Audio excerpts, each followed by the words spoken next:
বিয়ে করবে, আমিও তো তাকে ভালোবেসে বিশ্বাস করে তার কাছে গিয়েছিলাম। সুজন দেখা কইর পীরে মরলে যেন ভুলে না দরদি। একটা হিন্দু ছেলে হয় একটা মুসলমান মেয়ের ক্ষতি আপনি কেন করবেন? কথা বলে বুঝান আপনি কিছু। এটিএন বাংলা কি করেন আপনি? ফ্রেন্ড সিস্টেম কি? যে দর্শক মণ্ডলী, আমি আসলে এটিএন বাংলা চাকরি করেও ফ্রেন্ড সিস্টেম এখনো বুঝি নাই। সুপ্রিয় দর্শক মণ্ডলী, আসসালামু আলাইকুম। কথায় আছে সুজন দেখা কইর পীরে মরলে যেন ভুলে না দরদি। কিন্তু এই সোশ্যাল মিডিয়ার যুগে, ডিজিটালের এই যুগে আমরা এখন সুজন আর স্বজনকে সেটা বুঝতেই যেন ঘোরপাক খাইয়ে ফেলছি। আর এই কারণে আমাদের সম্পর্ক কিংবা প্রেম ভালোবাসাগুলো হচ্ছে এলোমেলো কিংবা কিছু কিছু ক্ষেত্রে ওলট পালট। আজকে ঠিক তেমনই এক প্রেমের গল্প শুনবো, যে দীর্ঘ 2 বছর প্রেম করার পর তাকে অস্বীকার শুধু করছে না, বলছে তেমন কিছুই সে করবে না। দর্শক মণ্ডলী, চলুন বিস্তারিত ফাতেমা বিনতে আলমের কাছ থেকে শুনি। আমি আমার ফ্যামিলি নিয়ে আর কি এক ফ্ল্যাটে থাকতাম। ফ্যামিলি বলতে বাবা মা ভাই বোন, তাদের সবাইকে নিয়ে ফ্ল্যাটে 3 বেডের ফ্ল্যাটে নিয়ে থাকতাম। তো সেখানে আমি একটা রুম আর কি সাবলেট দিয়েছিলাম একজনকে। আমরা সাবলেট একটা ছেলেকে দিয়েছিলাম। ছেলেটা হিন্দু ছিল, তার নাম ছিল সজীব দাস। তো সাবলেট ছিলাম, তো আমরা পাশাপাশিই ছিলাম আর কি, একই ফ্ল্যাটের মধ্যেই ছিলাম। এইভাবে আর কি আমাদের চেনা জানা শুরু হয়। তো তার 1 মাস 1.5 মাস যেতেই সুযোগ পেলে আর কি আমার সাথে আর কি বাসায় আর কি কথা বলার চেষ্টা করতো, যেহেতু একই বাসায় থাকতাম। পথেও এভাবে দাঁড়ায় থাকতো। একদিন আমাকে সে বলল, সে প্রপোজ করে বসলো। তারপর আমি আমাদের ধর্ম নিয়ে কথা বললাম, দেখেন এগুলো আমরা তো 2 জন 2 ধর্মের, এগুলো সম্ভব হবে না আমাদের জন্য। তো ছেলে বলল, সে তার ধর্ম চেঞ্জ করারও কথা বলল, সে বিয়ে করারও কথা বলছে। তারপরও আমি রাজি হইনি। তারপরও কয়েকদিন যায়, তারপর ছেলে বিভিন্নভাবে আর কি চেষ্টা করে যায়। আমিও কোনো এক সময় আর কি ছেলের প্রতি দুর্বল হয়ে যাই, ছেলের সাথে আমাদের সম্পর্ক হয়ে যায়। কিন্তু আমার মাথায় তো ছিল, ছেলে আমাকে বলেছে যে ধর্ম চেঞ্জ করবে, সে আমার ধর্মে আসবে, সে আমাকে বিয়ে করবে, এগুলো আমার মাথায় ছিল, যেটা ভেবে আমি ছেলের সাথে সম্পর্কে চলে যাই। তো এভাবে আমাদের সম্পর্কটা প্রায় 2 বছর হয়ে গেছে। ছেলের সাথে তো আমার সম্পর্কটা অনেক গভীরভাবেই চলে গেছে, যেহেতু ছেলে আমাকে বিয়ের কথা বলেছিল। তো ছেলে নতুন যে বাসায় গিয়েছে, সেই বাসায়ও আমার আসা যাওয়া ছিল। ছেলে 3-4 মাস আগে আমি ছেলেকে আর কি বিয়ের জন্য একটু বেশি প্রেশার দিই, তখন ছেলে আমার সাথে আর কি কন্ট্যাক্ট একদমই বন্ধ করে দেয়। তার সাথে আমি আর কি তার অফিসে এসে সে যেহেতু আমার সাথে কন্ট্যাক্ট বন্ধ করে দেয়, তার অফিসে এসে তার সাথে দেখা করার জন্য দাঁড়াই থাকে। সেখানে সে আমার সাথে দেখা করে না, হয়তো বা আমাকে দেখলে সে দৌড় দিয়ে চলে যায়। তার সাথে কথা বলতে গেলে আমাকে মাইট দিয়েও, ইভেন কি সে আমাকে মাইট দিয়েও দৌড় দিয়ে চলে যায়। সে যেহেতু দৌড় দিয়ে চলে যায়, আমি তো তার সাথে দৌড়ে যেতে পারতাম না। আমি তাকে বলেছি, আমি যে আপনার সাথে যে 2টা বছর ছিলাম,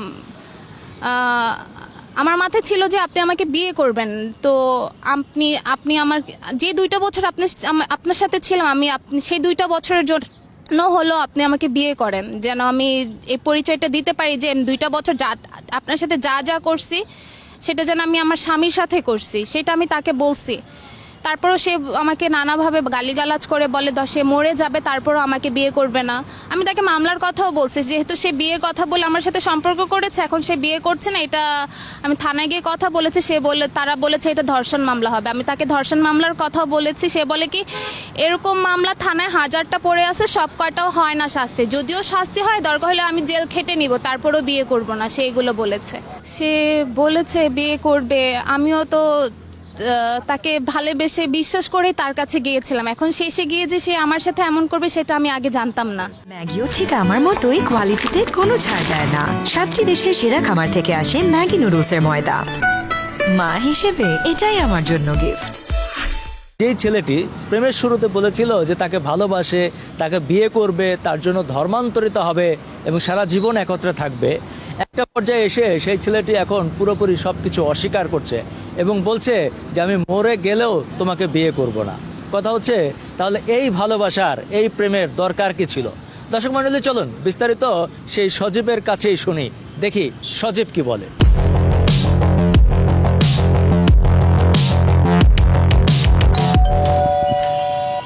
আসি ভিতরে। মেডি ফার্মা অফিস কি এটা? জি, ভিতরে আসি। অফিসে তো মিডিয়া এলাও না, আমি নিচে আসতেছি। জান, আপনি কে? আমি সজীব। আপনি সজীব? জি। আপনি আমাকে একটু আগে স্টুপিড বলেছেন, তাই না? আপনি মোহাম্মদপুরে এসে আপনি বলতেছেন যে আমাকে ফোন দেন নাই, তাহলে আপনি স্টুপিড না? অফিসে এলাও না ভাই, আমি নিচে যাচ্ছি। অফিসে কর্মকর্তাকে ডাকেন। অফিসে কেউ নাই। আমি নিতে কেন? যাচ্ছি। না না, আপনি আপনার সাথে এখানে কথা বলুন। আপনি ফাতেমা বিনতে আলমকে চিনেন? হ্যাঁ চিনি। তার সাথে আপনার কিসের সম্পর্ক? আমার একটা রিলেশন ছিল। আপনি একটা হিন্দু ছেলে না? হ্যাঁ। আপনি একটা হিন্দু ছেলে হয় একটা মুসলমান মেয়ের ক্ষতি কেন করলেন? আরে বাবা, কেন করেছেন বলেন? আপনি প্রতারণা কেন করেছেন? উনি কি আমার ওয়াইফ? হ্যাঁ? উনি কি আমার ওয়াইফ? আপনি তাকে ভোগ করছেন কেন? এই বুঝান আপনি কিছু। আস্তে আস্তে আস্তে।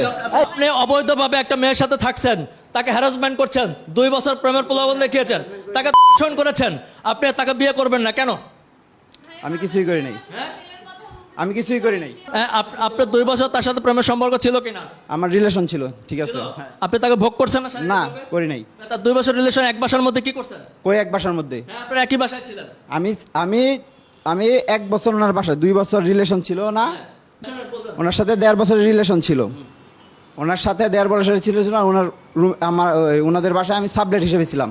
সাবলেট থাকার 6 মাস পরে ওনার সাথে রিলেশন হয়েছে। তার মানে এই না যে তার সাথে তারপর রিলেশন ব্রেকআপ। বুঝেন না কথা? শেষ। এখানে শেষ। আপনি যে একটা মেয়েকে ভোগ করলেন, এটার আর কোনো ফল নাই। বুক নাই। বুকের কি পাইলেন? এনে বুকের কি পাইছেন? আপনি তার সাথে রিলেশন করলে কি বুক হয়ে যায়? ভোগ হয়ে যায়। রিলেশন করলে বুক হয়ে যায়। সে তো বলেছে, সে তো বলেছে আপনি পৃথিবীর সবাই তাহলে বুক করে। পৃথিবীর সবাই তাহলে বুক করে। আপনি তো এভাবে ভোগ করতে পারেন। এই বুক করে বুক হয়ে গেলে আপনি তাকে প্রলোভন দিয়েছিলেন না যে তাকে বিয়ে করবেন? কিসের প্রলোভন দেয়াইছি? বলেন না তাকে বিয়ে করবেন, সংসার করবেন। না না, একটা রিলেশনে গেছি, শেষ। এটাই তো রিলেশনের। আমি এটা বলেছেন কিনা? রিলেশনে গেছি। এটা বলে তাকে ভোগ করে বলি নাই, বলি নাই। বলি এই আপনাকে সে ভোগ করেছে না? জি জি, যে সম্পর্কে আসার আগে সে এগুলো সব বলেছে, সে বিয়ে করবে, সংসার করবে, এগুলো সব বলেছিল। মানে এটা প্রমাণিত। এই হচ্ছে খারাপ আপনি তাকে ধর্ষণ মেয়ে, করেছেন। খারাপ মেয়ে। সে খারাপ মেয়ে, সে খারাপ মেয়ে, আপনি তার কাছে গেলেন কেন? ওই আবার জানলে কেউ যায়? ওনার সাথে আমার সম্পর্ক ছিল না ওই সময়। সম্পর্ক না, এক ধরনের ফ্রেন্ড সিস্টেম ছিল আর কি, যে আমরা হচ্ছে ফ্রেন্ড। ফ্রেন্ড সিস্টেম, এটা নতুন একটা সিস্টেম। এটা ফ্রেন্ড সিস্টেম না। দর্শক মণ্ডলী দেখেন, আমি আজকে একটা নতুন সিস্টেমের নাম শুনলাম, যেটা হচ্ছে ওই ফ্রেন্ড সিস্টেম। ফ্রেন্ড সিস্টেমে এই ব্যক্তি 2 বছর ধরে একটা মেয়েকে ধর্ষণ করেছে, ক্ষতি করার পরে আবার ফ্রেন্ড সিস্টেমে নতুন একটা সিস্টেমের নাম শুনলাম। ফ্রেন্ড সিস্টেম কি জানো ভাই, এটা একটু বলুন।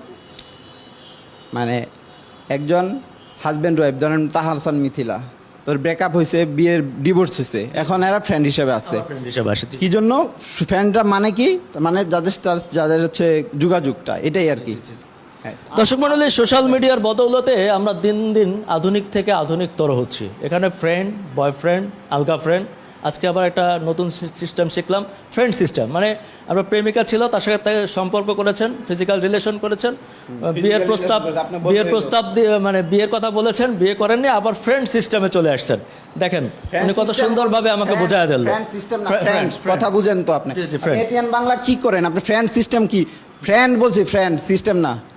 মানে এটা আমার দুর্ভাগ্য ভাই, আমি আসলে এটিএন বাংলায় এতদিন চাকরি করে রিপোর্টিং করেও এখনো ফ্রেন্ড আর ফ্রেন্ড সিস্টেম বুঝি না। এটা আমার এটা দুর্ভাগ্য। আপনি না বুঝলে কিছু করার নাই। এটা হচ্ছে আপনার এটা কি আমি পরে আসবো আপনার কাছ থেকে একটু শেখার জন্য? আইসেন।